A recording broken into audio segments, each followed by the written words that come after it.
As Donald Trump and his MAGA crew gather with the NRA today, this weekend in Houston, I've got one word for all of them. Enough. Enough of our great country being the only Western industrialized nation that shrugs its shoulders at the massacre of children. Enough of the cliches and excuses. Enough with letting those convicted of crimes hurting women and kids keep their guns.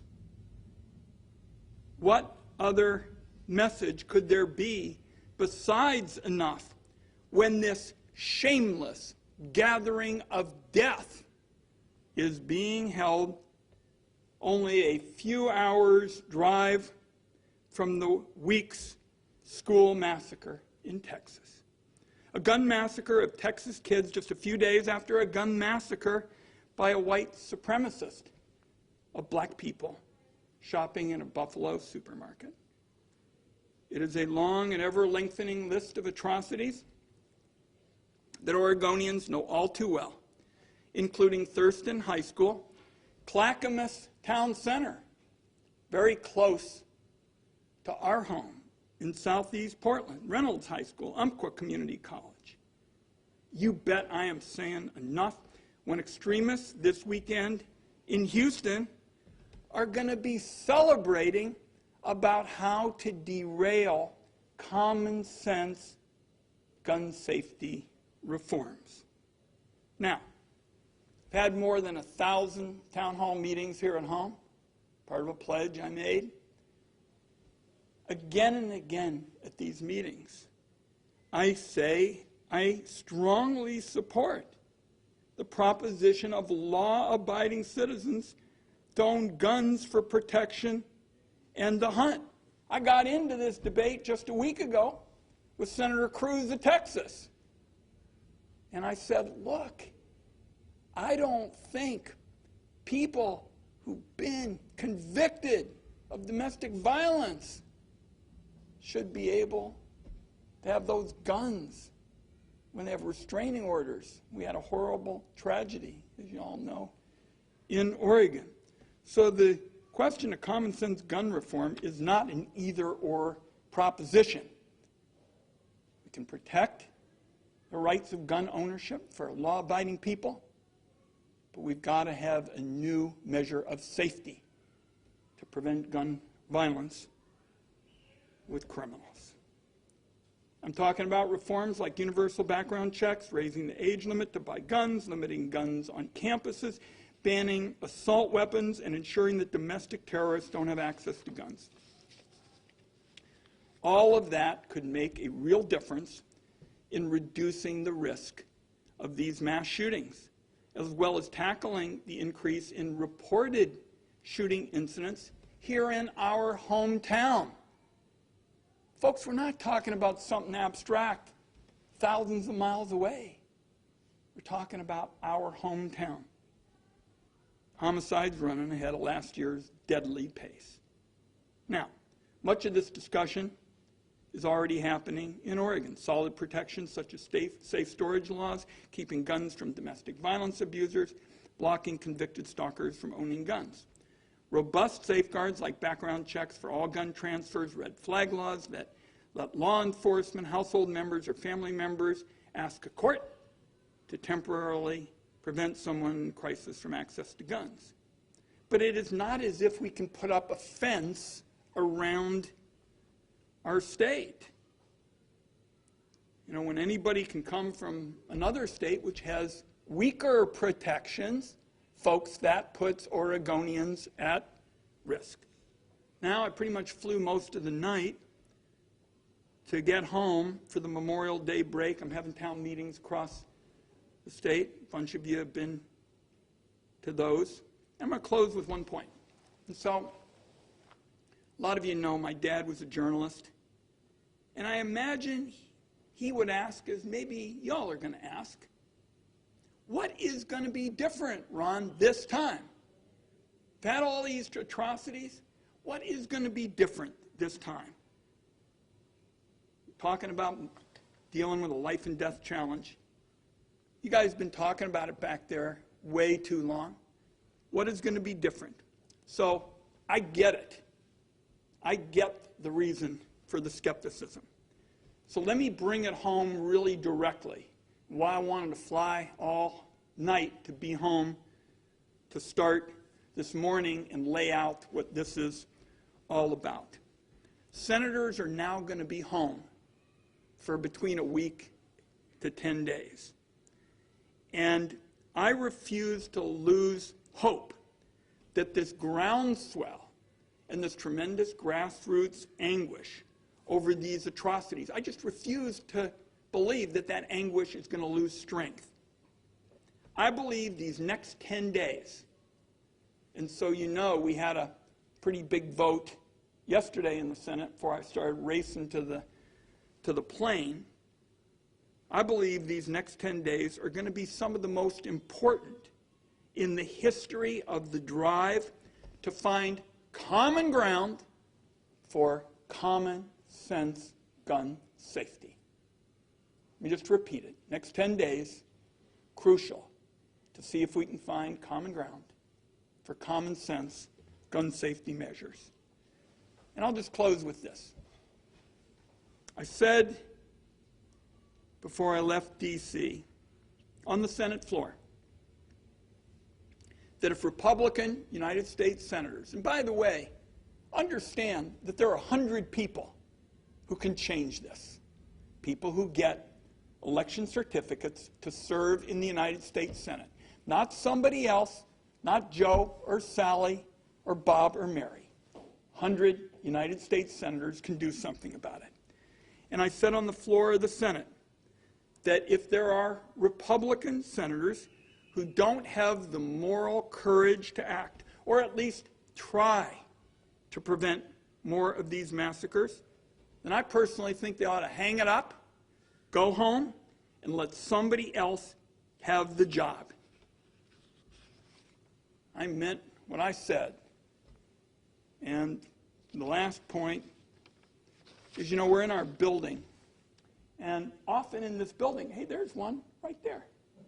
I often see the little ones, the kids, giggling. They're playing in the daycare center. We've had some really hilarious things. I think you were here that day, Lisa, that a bunch of the kids, so you think you're the state's senior senator and people are interested, but a bunch of the kids just walk through when I'm talking. And I always kind of smile, and I've said, that's what we do public service for.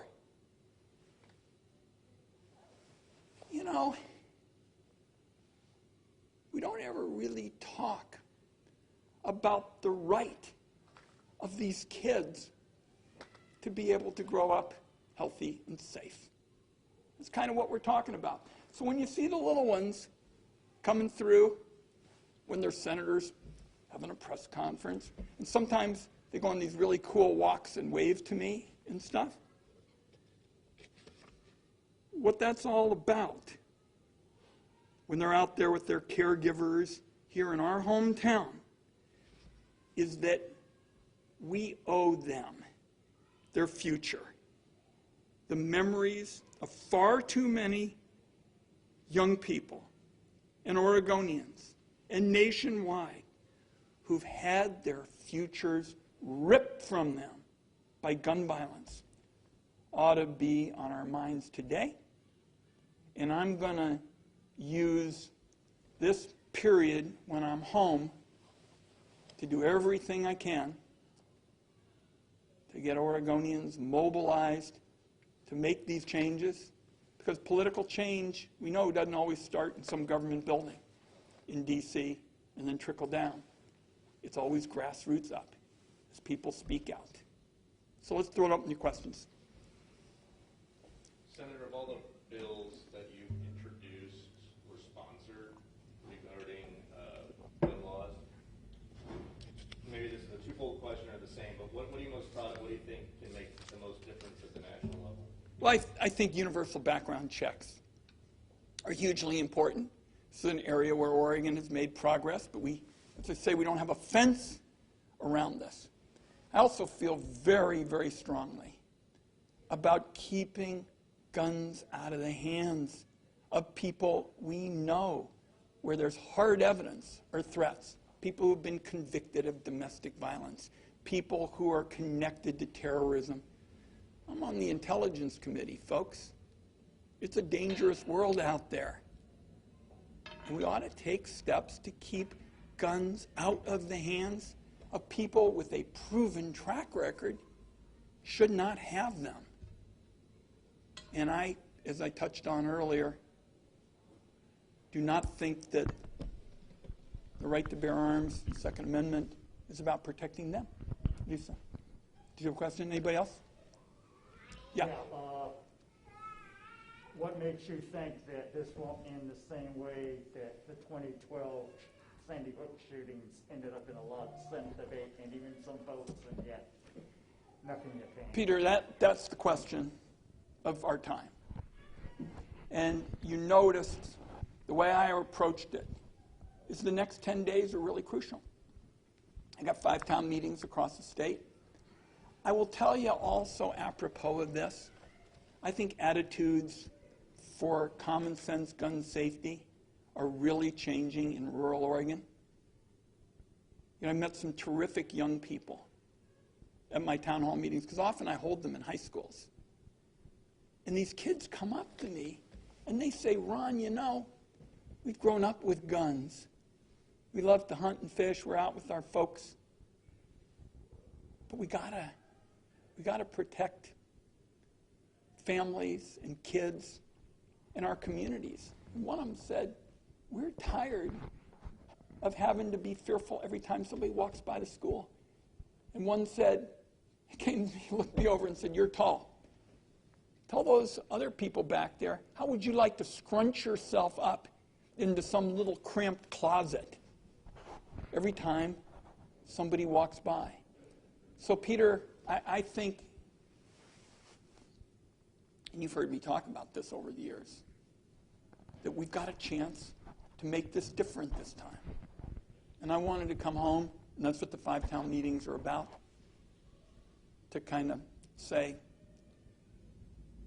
we've got to be all in the next 10 days.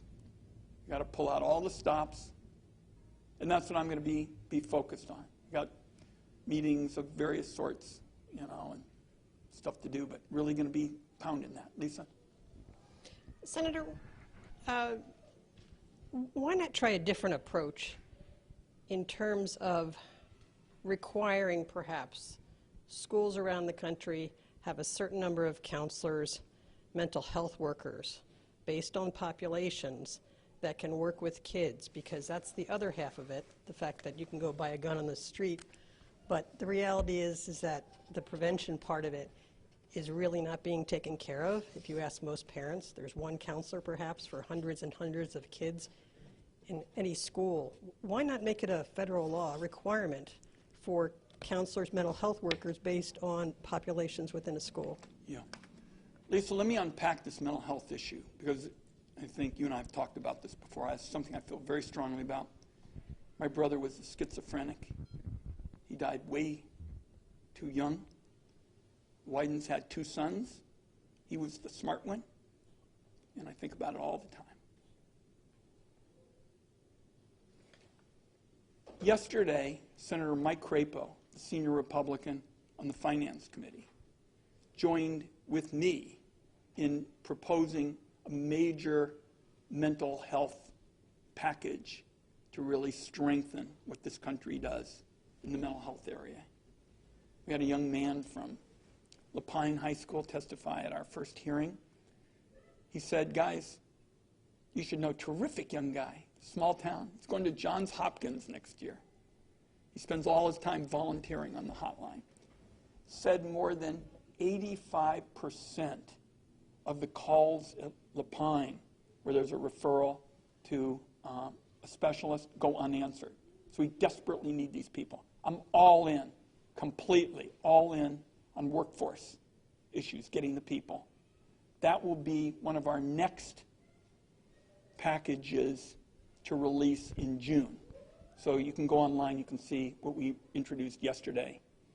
the mental health Bill of Rights and that kind of thing. That was yesterday.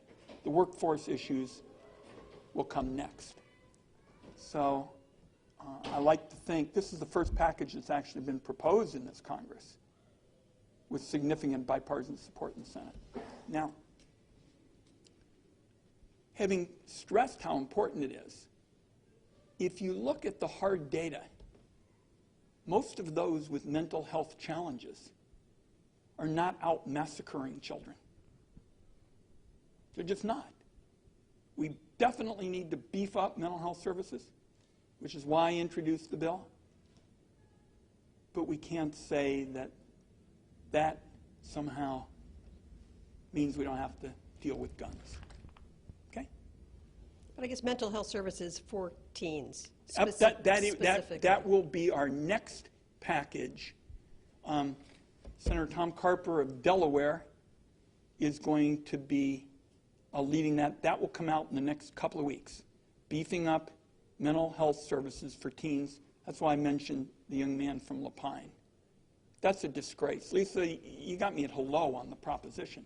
The Surgeon General, Dr. Murthy, in our first hearing, his first public appearance, because he wrote a landmark report on kids supporting what we're talking about. On average, from the time there are early symptoms of mental health challenges to the time they get treated, on average, it's 11 years. That's a disgrace. By the way, we wouldn't tolerate that for physical health. And part of what I want to do is I want to start holding the insurance companies responsible for this. We'll send you the report from the Government Accounting Office. It said some of these insurance companies, with respect to paying the people to provide the services to the kids, are running what the GAO called, not me, the GAO, they're running ghost networks. That means that they don't have any providers, they're not getting the word out, and if you do get a claim paid, you get a little microscopic payment, nothing close to the cost. So I'm all in on beefing up mental health services, focusing on schools and additional counselors. I just don't want anybody to walk away with the argument that that somehow is the entire solution. Because most people, and there's hard data to back this up, most people with mental health conditions are not involved in the kind of massacres that I'm talking about. Senator, this morning, last night, we're hearing a lot more about what may be perceived as a slow response into the school, Robb Elementary. Do you think there should be some sort of federal investigation into the response?